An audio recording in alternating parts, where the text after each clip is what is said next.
Hello, good morning, hello Team Royal Lipat, mga kabayan, Team Kapuso, shout out. Ito naman po ulit tayo sa ating another run number 10, no? Ayan, sali po kayo sa ating 250 miles challenge. Ako po ay sumali, pang 10 takbo ko na po to.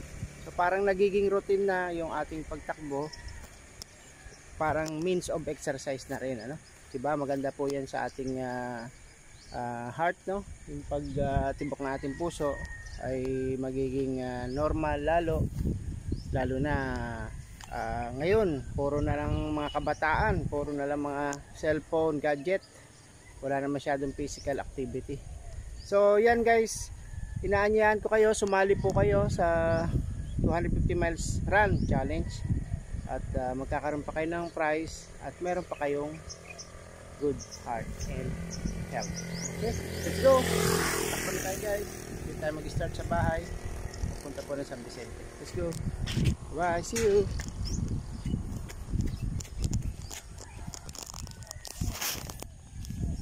Padaan na po tayo dito ngayon sa may Salvacion Elementary School.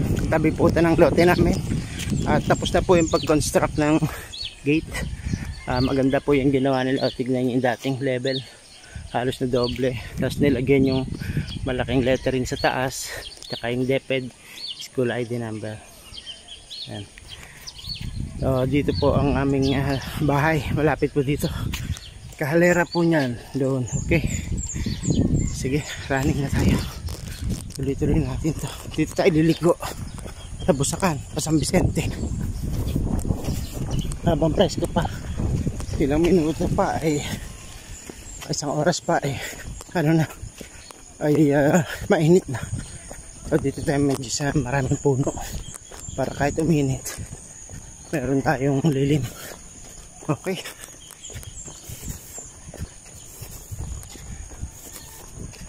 Manoy, jogging na. Di ma, di ako nagkokoko dyan. Hindi ko gusto yun. Ago mo, hindi ko isi. Hindi ko man, sabi mo hindi ko nasusunduin. Yan, good morning ulit. Nabot na tayo ng init. Nasa open field kasi tayo dito sa Diversion Road. Inabot na tayo na init yan. Nakita niyo aking shadow. Anino.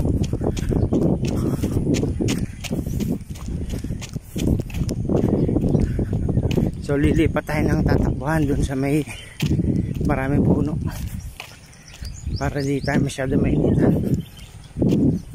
Mga 30 minutos pa lang tayo. So mga 30 minutos pa ulit para 1 hour takbo, jogging, takbo, jogging, takbo. Mas maganda hingalin.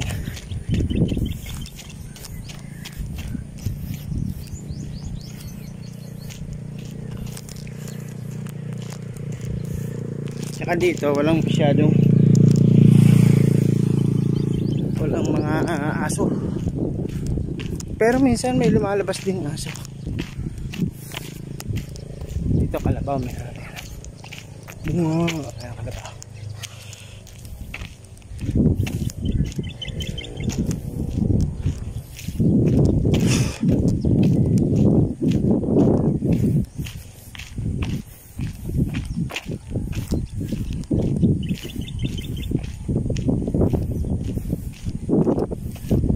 Yun yung aso. Oh, nasunod sa atin. Mo po. Mabait. Hindi tayo naway. Ayun mga kababayan, naka isang round na po tayo mula dito sa bahay papunta dito sa school. Umikot na po ako galing San Vicente. Dumaan muna ulit tayo sa bahay, tatakbo. Dala ako ng balde. Didiligin ko po yung tinanim kong nyog doon sa bundok. Kaya samahan nyo ako, tatakbo tayo papuntang bundok. At the same time magdidilig. Mabilis din, balik takbo. Ilan lang naman yung punong tinanim natin. Ano lang yan, nasa tatlong puno. Pero kailangan ligong-ligo siya para kahit medyo matagal nating balikan, basa pa rin yung tubig at mabuhay. Ipakita ko rin sa inyo kung okay na yung kanyang mga dahon. Okay, let's go, takbo ulit.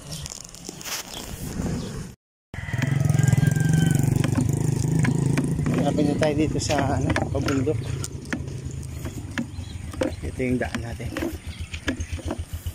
rough road pa siya, wala pa tong improvement na semento. May mga aso tayo kaya dahan-dahan, hindi tayo masyadong tatakot. Ito mga birds na tataba, galit yung nanay niya. Ito sigurado yung nanay.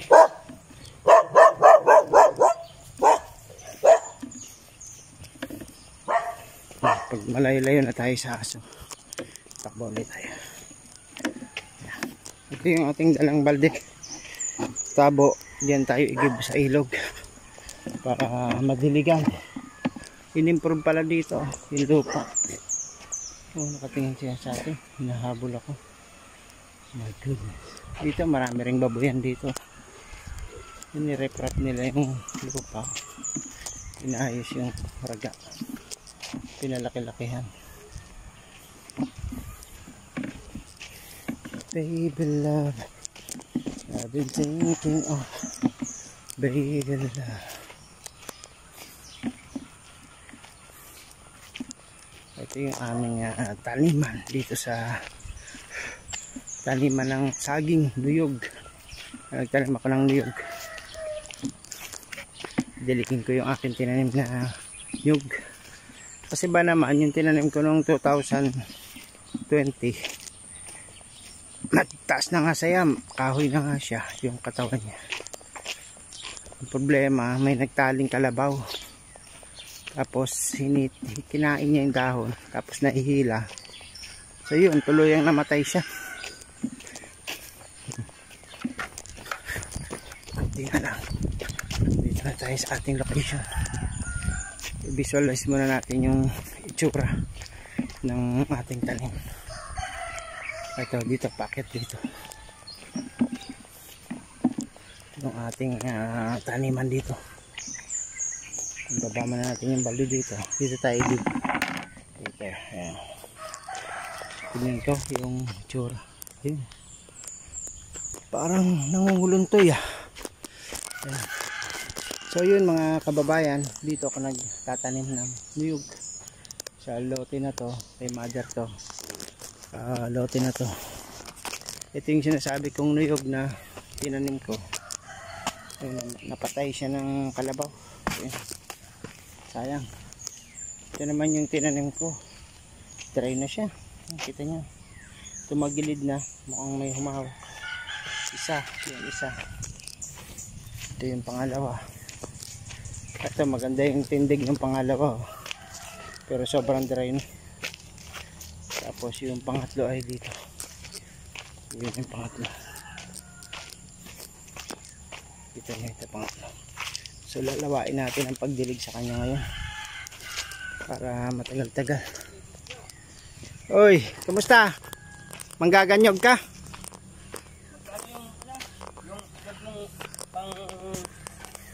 Okay, yan. Binasambasa ko po yung ating punong nyog habang ating day off ngayon. Sabay ko sa pagtakbo. Ayan. Kita nyo, basang-basa na siya. Isa-isa. Yung pangalawa ay nandito naman sa location ito. Binasambasa ko din yung tigdadalawang balde sa kanyang puno. Yan o, medyo matagal-tagal na yan. Kahit siguro abutin yan mga 3 days bago yan matuyong muli. Dito rin ay ganun yung pangatlong niyog. Sumabay lang siya dito sa puno ng tumabi siya sa puno ng ug-ug, kamansi. Ayan. Wala namang bunga, di tayo makakuha. So dito totally ilan ang nyog natin, yung bagong tanim 3. Tapos dito mayroon tayong isang may bunga na. Ayan, nyog na yan. So 4, 5, 6. Yan, meron sa mga gitnang mga bagong tanim. Yung 7. Tapos isang may magulang na 8. Yung pang 8 yun, magulang na. So doon sa dulo siyam. So meron na siyam. Yung pang 10. Yun meron doon sa may labas. 11. Okay. May 11 tayong puno dito. Pwede pa yung dagdagan. Ito pa pala isa. Ito pa di 12. Ayan, medyo mataas na rin itong isang pan 12. Pero hindi pa siya masyadong magulang. Ito nyo, marami na rin bunga. Yun, may puso sana tayo makukuha. Oh. Pwedeng gawing okoy. Kung meron tayong pang tukdol, makakakuha sana tayo ng puso. Ayun, so pauwi na tayo guys. Tuloy lang sa pagtakbo, exercise. Iuwi natin itong balde gamit ko sa bahay. Dito na tayo ikot, another loop, mag loop ulit tayo. May nahuli siya dun. Ang nahuli mo? Nakahuli ka? Yun dun, nakahuli kang isda? Meron, dalawa. Pira? Dalawa? Tilapia? Wow, ang laki ah. Anong pain mo dyan? Pumasok lang siyang kusa. Kangkong. Okay ah. Ayun yung kubo ni Lindon doon. Huli siya ng 2 tilapia. Yun sa kabila. Pinsan natin yan. Pinsan. Malalaki na yung baboy mo dyan. Nanganak na. Nanganak na yung baboy mo. Buntis pa lang. Wala kang patining. Wala ka pang patining.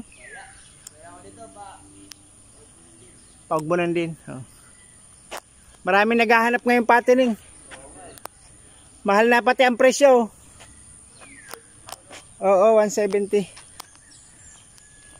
Sige, ingat kayo dyan. Okay, takbo.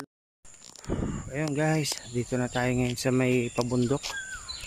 Ayan o. Dito may ginawang simento. In-improve yung daan.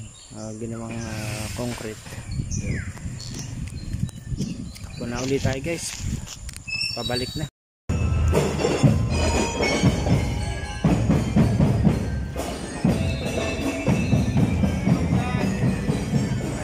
Kaway muna.